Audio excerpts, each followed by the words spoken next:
TST Gaming. What's up, guys? Michael here, and today I am continuing with part 2 of the Secrets of Angmar series that I am doing, playing the Strider mode, aka the solo mode, rules of the One Ring 2nd Edition. Now, for those of you who haven't seen part 1, I do highly encourage you to go back, just that way you have the full journey of the character. But those who haven't and are coming back, welcome back. And just to give a recap, zoom in here, we have my Ranger of the North, Baranor, son of Eridan, and he was tasked by his patron, Gilrain the Fair, who's residing in Rivendell, to seek out his father.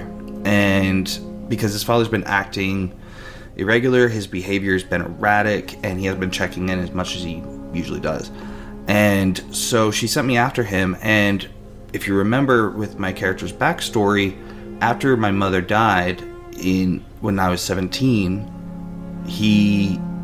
the father just disappeared. He just could not handle it, and I haven't seen him in nearly 20 years as of this point in the story. But she thinks that by me showing up and finding him and meeting him again for the first time, that it might bring him back to his senses. So, I was actually out of these. Now, the 3 events we had last time, if you're just keeping track, was that we had to forage over here because we had ran out of food. And then here we had a noteworthy encounter, and that was that we found a thief who had, as he was stealing something, had fallen and gotten hurt. And we had to heal him up so he could get back to Forsaken Inn near Bree. And then for the 3rd event of the journey, we had a very windy thunderstorm, and so we had to find a good path to Weathertop, which is where we had been sent by our patron, because that was the last place my father had been seen. And then once we got there, we ran into, I'll actually change the scene a little bit, not Rivendell, Weathertop, to Kyrian, who had been a traveling companion of my father's for some time now, off and on.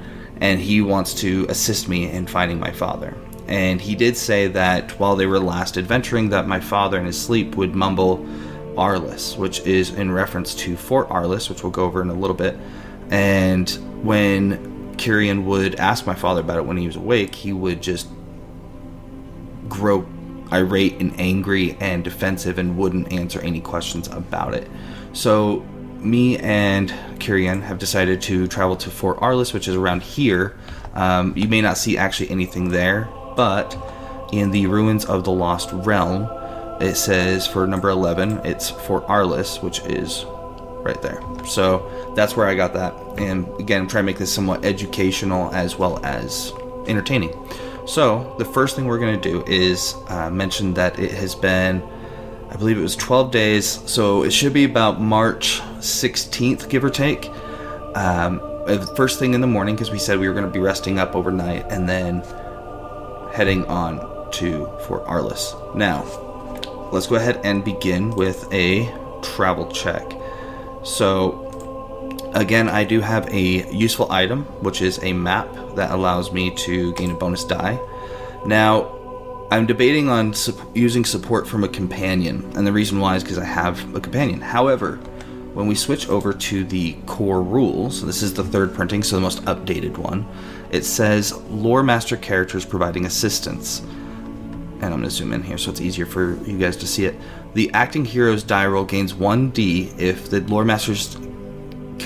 Master character's distinctive feature is considered to be beneficial, or gains 2 if the trait can be deemed to ensure a superior level of support. Now, what that means is that these characters that are NPCs are usually given a couple distinctive features, or personality traits, if you will. And for Kyrian, I have him listed as swift and honorable. So I'm debating on if I think his swiftness would help. And I think I'm going to go ahead and do it, because they are fresh from resting the night before. They're motivated, both of them, to move as quickly as possible. So I'm going to go ahead and give myself that extra die. Alright, let's see what we got.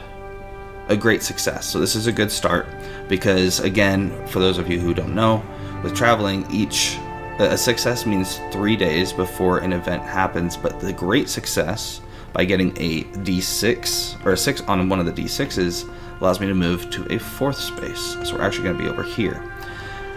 Now we have to decide what the journey event is, and so we get to do that by rolling the best of 2. And I believe we're going to go ahead and roll this because I believe it would work well enough. So we got to keep the best of the 2 dice. So we got a 3, which isn't too good, and a 5. So now we're going to go to the Strider's tables. So let's see, right here, 3. Ill choices. If the roll fails, gain 1 shadow point of dread, and we will gain 2 fatigue points. Okay, so, and then we had done, there's a 5, I believe, right?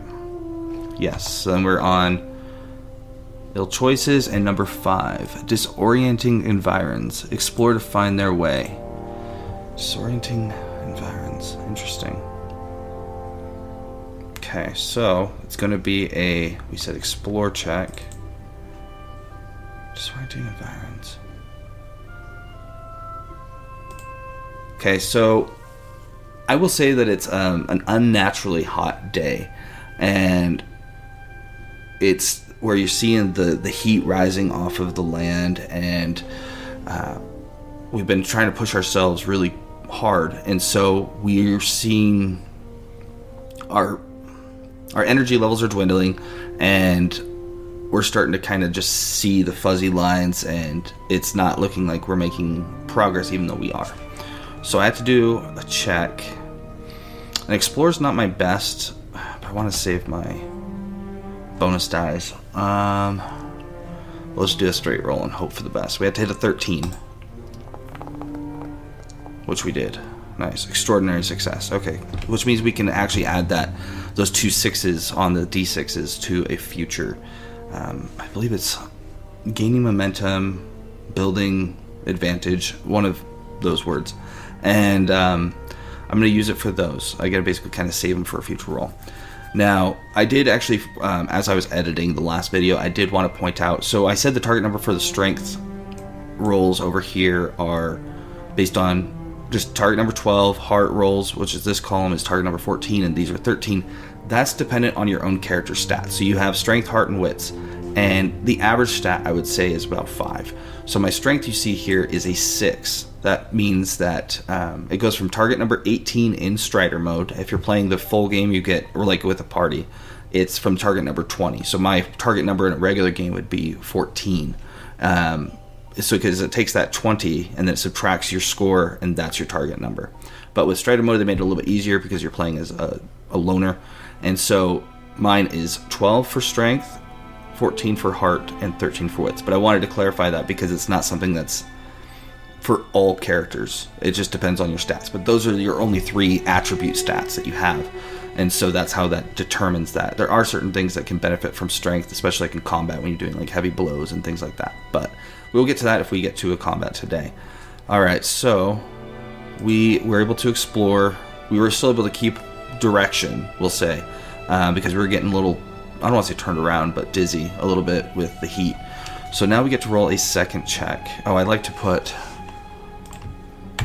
an event little token so close to when we met that thief. I wish I had gotten his name, like had created a name. We'll see if maybe we run into him again, like in Bree or something at some point. That'd be cool. Alright, so we're going to do a traveling check. Again, I'm going to be getting support from Companion, and we will be doing a bonus die for my map.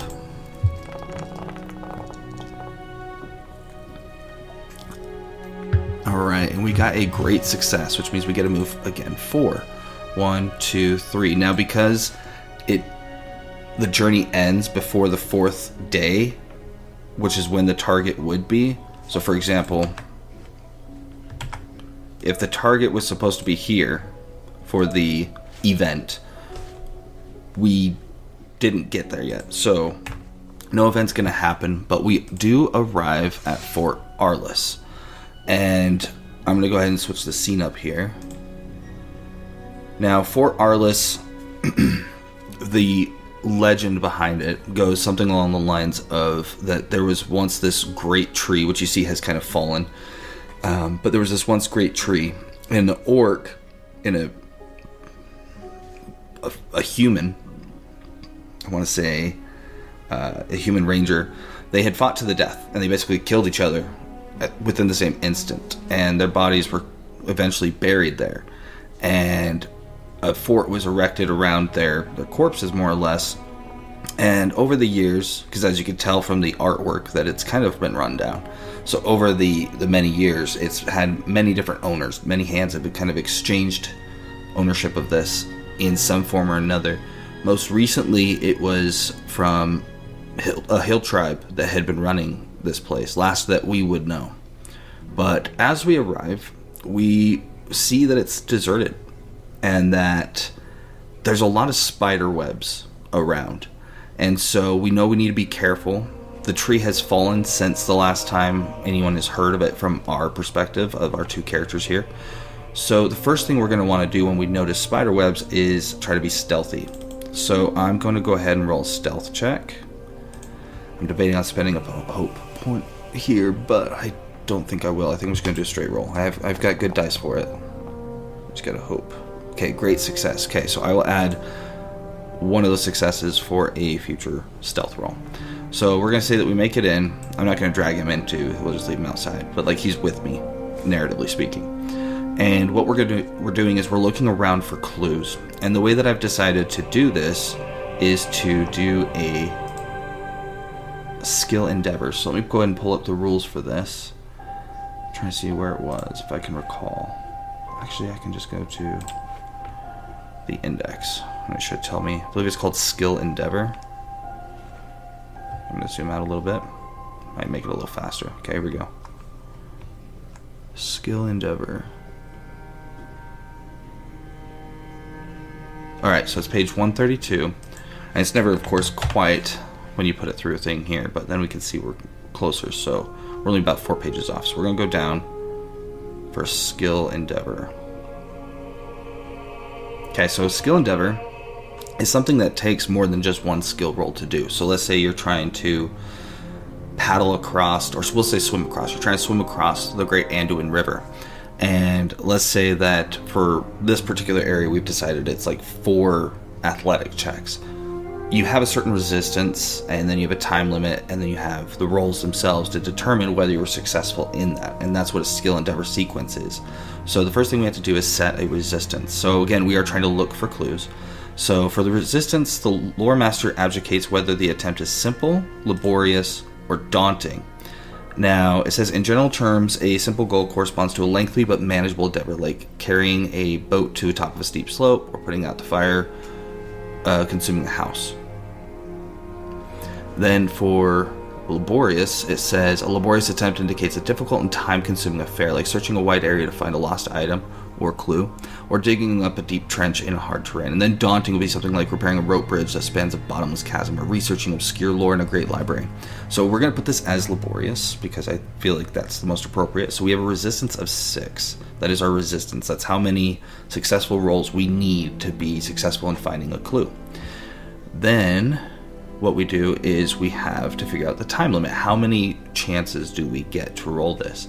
So if the company hasn't enough time to complete the task, the time limit is set to 3. Well, right now we are in stealth mode, if you will, and so I would say that we do have enough time.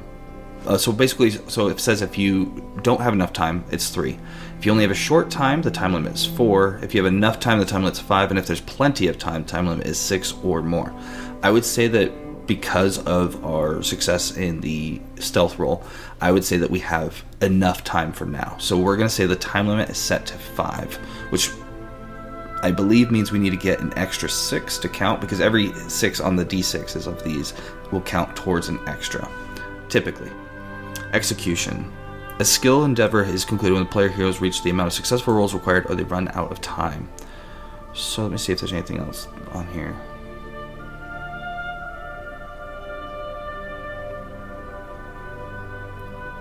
Okay, so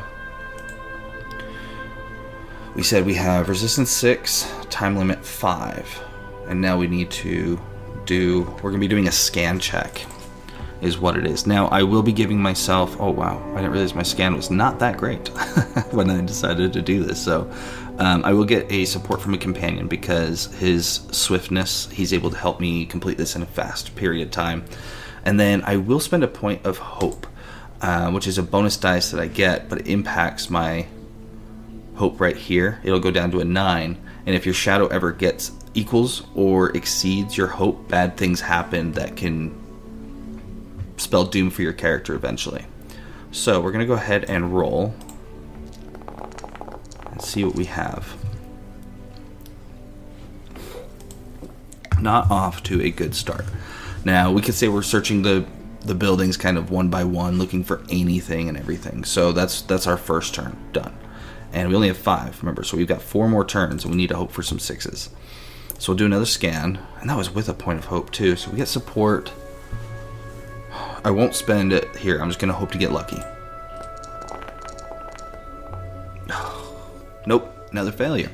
So it is, we'll say it's starting to get dark, too. Maybe that's adhering to why it's starting to be more difficult, and the ruins are just... They may have like a little bit of dust here and there, but they were lived in not a long time ago by the hill tribe that I mentioned. But so far it's just not looking good. I'm debating on spending another point of hope. I'll spend 1 more point of hope on this search, and if I don't get it after that, then... Oh, I don't think I did I did do a support from a companion. Was so close to a Gandalf rune, which would have been an automatic success. Okay, we only have 2 more rolls, and I said I'm not going to be spending any more hope on these, but I will get his bonus. Just making sure it wasn't Eye of Sauron. We have 1 more. We're not going to make it, so, but we'll just do it because, just to see if we got any. Oh, wow, that one was a success. I didn't even put that bonus die. So we had 1 success. I'll actually throw in that bonus die just to kind of see what we would have gotten, theoretically. No 6. So yeah, so we would have had 1 success versus the 6 that we needed in a 5-turn limit. So we failed. So we haven't found any clues that my father had left behind, any wrestlings. I mean, there's just no way to tell. And part of it, I think, is because it's a desolate area for the most part. I mean, yeah, it was kind of lived in, but more for shelter than anything else. Now, since we didn't find anything, I'm going to say that our characters are... Their hopes are a little deflated. And so they decide that the best course of action would be to return to Rivendell and see if they can get any more assistance or guidance on where to go next. From their patrons. So I'm going to roll a stealth check to see if we can get out of here. And how many points of hope do I have left? 8. Okay, well, I get, so with this, this is another point of clarification. So I said last time you get 3 regardless. That is partially true. Sometimes certain cultures and patrons will give you bonus dice to that fellowship that you can basically, it's a pool that you can pull from when you're resting in order to get more bonus dice. So I'm trying to keep myself using roughly those 3 every session because it does reset.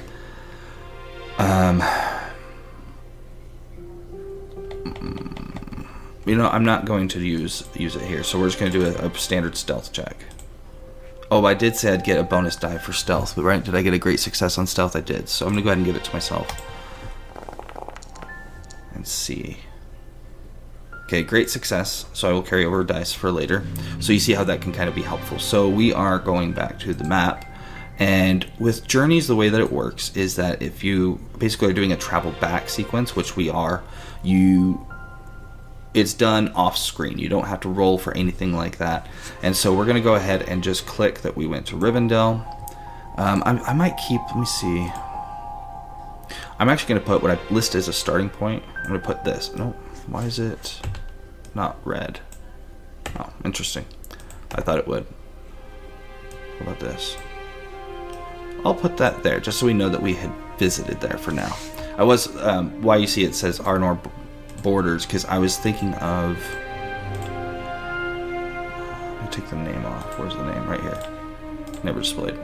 Because I was going to put a border for the Arnor, which, like I said, if you were here last time, I get 2 rolls to see what the travel event is, and I get to keep the better because of my patron within the realm of Arnor. And you see Arnor and it basically goes from the Grey Flood right in front of Rivendell, curves up to Mount Graham and a little northwest here, and it goes straight down to the Grey Havens, and then everything in between there is what Old Arnor was. So we need to go back to Rivendell, and I need to put Kyrian in here. Probably, there we go. Oh, okay. Token. There we go. Update.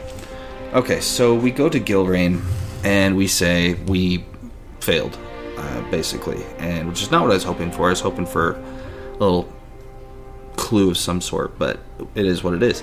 So we go to her, we say we failed, and that we went to Weathertop, there was no clues, but we did follow his mumblings through his sleep, with Kyrian being the witness, to Fort Arliss. And we searched Fort Arliss for any clues or any signs, but we didn't see any. So we need to ask her, what does she recommend next? And so what we're going to do is we're going to go to the Strider Mode tables and see where we're at here, what she can suggest. How about this? What we're going to do is we're going to say that she says, come see me shortly. I'm going to confer with Elrond and maybe some other rangers and see if there's something they can figure out. In the meantime, we get to rest. And so we're going to go to the core rules, and we're going to find the resting, which is on page 71.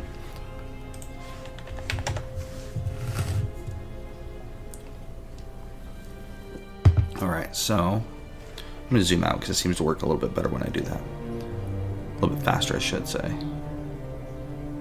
Oh, resting. It was this one. Okay. So this is going to be something called a prolonged rest. Now, they have a short rest and a prolonged rest, which is kind of similar to Dungeons and Dragons, but they obviously work within the realms of this rule set. So prolonged rest, player heroes taking a prolonged rest recover all lost endurance points, which we haven't lost any yet, or a number of endurance points equal to their strength score if their wounded box is checked, which does not apply to us. What does apply, though, where is it saying it? It's for fatigue that we were supposed to be resting. Oh, I believe it was like on a page way different. I want to say it was like 50 something. Okay, let me see if I can find it. There was something about resting.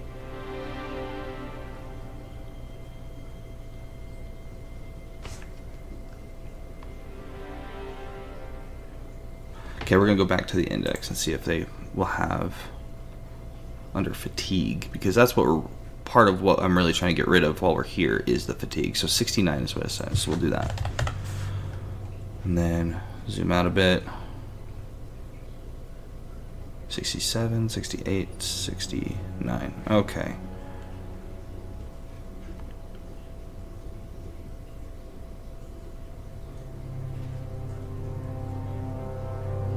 Resting. Oh, it takes me right back here.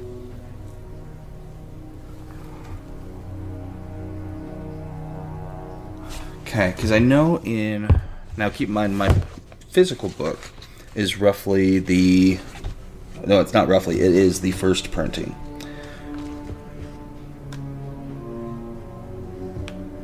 Where is it? There was something about this, and it had actually been a point of issue within my home... Not my home game, but my actual game that I run. It's done online. But... basically what it said is every night you spend in a safe place like this, you reduce one fatigue point. Which, if I go here, I want to see what my fatigue was even at. Oh, I didn't add fatigue for the events we had today. So, what was the event that we had? Did we just have the one? It was, and it had been... I can find it. It was ill choices. We had succeeded, and so we had gained 2, so our fatigue should actually be at 6. My apologies for that. And then again, just a reminder, when your load is your gear, and then fatigue is added to that. And when your load equals or exceeds your endurance, some of your 6-sided dice don't work. If they roll on a 1, 2, or 3, it counts as zeros. And so you don't want that because you become weary, is what it's called. So right now I can only take 7 points of damage or strain of sorts before it becomes a problem. And when you have your endurance and you're getting hit, if you're in combat, like let's say we ran into spiders, which was a possibility, but we happen to be lucky on our stealth rolls, that would go down and meet the fatigue a lot faster. So this game is not very forgiving in that instance compared to maybe like D&D kind of thing. Fatigue is one of the most difficult enemies you have, really. So I know the rules for this, so I'm just going to go ahead and do it. I was going to try to see if I can find it, but I can't. But it is where if you stay in a safe location, this isn't on the road. Like we're talking, like if you're at an inn, you're in your hometown, or sorry, your safe haven, or somewhere safe like Rivendell. Every day you spend there, you reduce your fatigue by 1. So we're going to say we're going to spend at least 6 days there, and reduce our load back to nothing. Well, or back to its base at 13. Now we're going to go back and talk to her. Now, I chose not to do a fellowship phase because I feel like the entire adventure still hasn't been completed. That probably won't be completed till the very end. And the fellowship phase is the downtime in between adventures when you can spend points to level up. And so I don't feel like I've earned that, so I decided to just make it a rest instead. So now we're going to talk to Gilrain, and we're going to see what she says. I'm going to ask her, we're going to go to the, is it the telling table? Is that what it's called? I'm trying to be better about calling them by their actual names. So, we roll a feat die. The answer is yes if you roll 1, 4, 6, 8, 10. If it's certain, likely, middling, doubtful, unthinkable. And so you have 5 different categories, and it's always a yes if you land a Gandalf rune on any of them, and it's always no if you land a Eye of Sauron, but they both have an extreme result or twist. So I'm going to ask her if she's heard of any reports of where my father may be. And I'm going to put it as...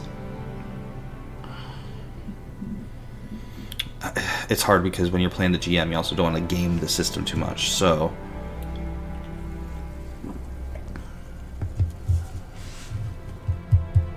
I'm debating between doubtful and unthinkable. We were the only ones on his trail.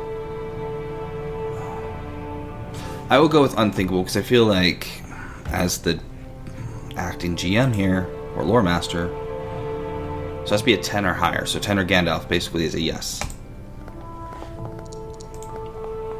Okay, so no one has heard from where he's at. Has she decided where we need to go? And this one might be a little bit more. I'm going to do a 50-50 chance on where if she thinks she has a good place for us to check, is what we'll say is a good place. So it needs to be a 6 or higher. No, she doesn't think she has a good place. Okay, well, this isn't going well. Does she have any place that she thinks that she could send us that might be useful? And I'm going to put this as doubtful. I really don't want to, but shooting myself in the foot here. Fat old one. Okay, so she's literally got no idea where to send us. So I think I'm going to ask for help. Can you give us horses to ride on in order to cover more ground more quickly? And Elrond has a lot of horses. I mean, he even has a location number 2 is stables, so he's got stables. I know it's not her horses, but she is a respected guest of theirs, has lived there for some time, and he, along with her, assists the rangers. So I'm going to say that it's likely that she can give us some horses. I really hope I get something positive here, because I need something. Okay, that was close. Okay, so Kiri and I both will have horses. As far as what kind, let's take a look at the mounts. So when you choose your... Is it under Valor or Wisdom? I don't think so. We're going to go War Gear. I think it's under that.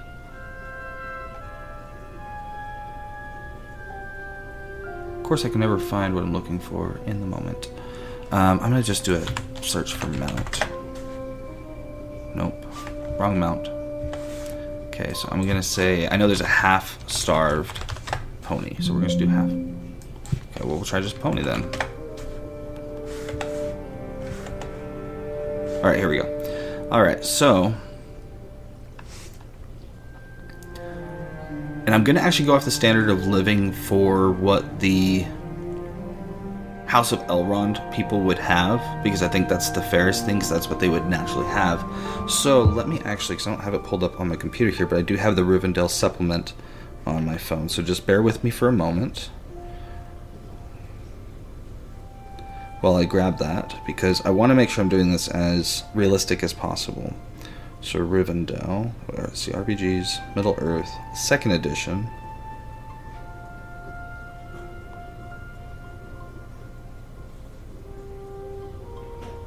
That's not it. Oh, here we go. Rivendell. Alright, I believe they're considered prosperous as their standard of living, which it is. So, we're going to say that we are getting decent beasts, and they're going to give us a vigor of 2. And so, the question is, where do we go now? Now, my father wouldn't go to Bree unless he had no other choice. Let's take a look at the map. We have horses, which is definitely going to save us some time. So I'm going to talk to Kyrian now, and I'm actually going to do the same thing, the telling table, to see if he has any ideas in regards to this. So we're going to go back to the table.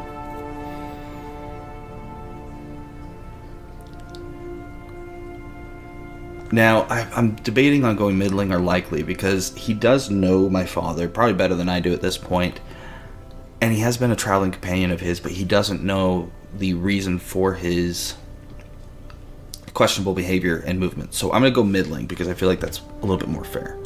Do you have an idea of where we might go? Oh, we're doing that completely wrong. We need a 6 to get a yes.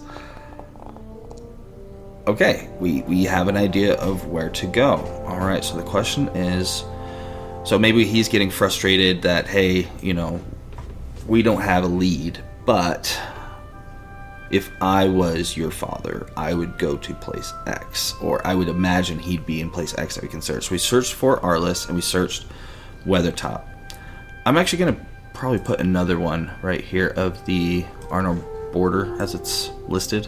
Again, I'm going to have to... Okay, we're just going to delete it, actually. We're going to copy this one and paste, because I want to start keeping track of where we have searched for him. So we searched Weathertop, and we searched for Arliss. And he's avoided Bree. Again, a reminder, he's avoided Bree because it reminds me of my mother, who's a Breelander, and that's also where she died. And so he basically abandoned me at 17 and just went off into the wild. So it's not likely that he'd be in Bree. So I think I'm going to ask like a northeast-southwest question. And just do 50-50. Well, this is a lot tougher of an episode, just so if you can't tell.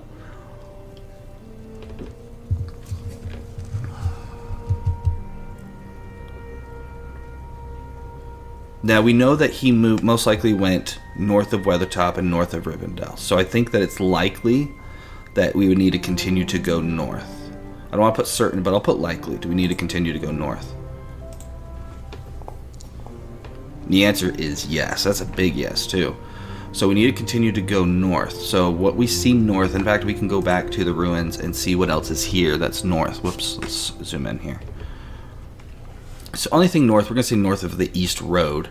We have the Weather Hills, we have North Downs, we have Fornost, we have Mount Graham, the Etten Moors, Etten Dales, and Carndum, which is all the way up in Angmar. So if he went here, and he thinks we should continue north, I'm going to ask him if he thinks it should be Mount Graham. And I'm going to do 50-50 on this.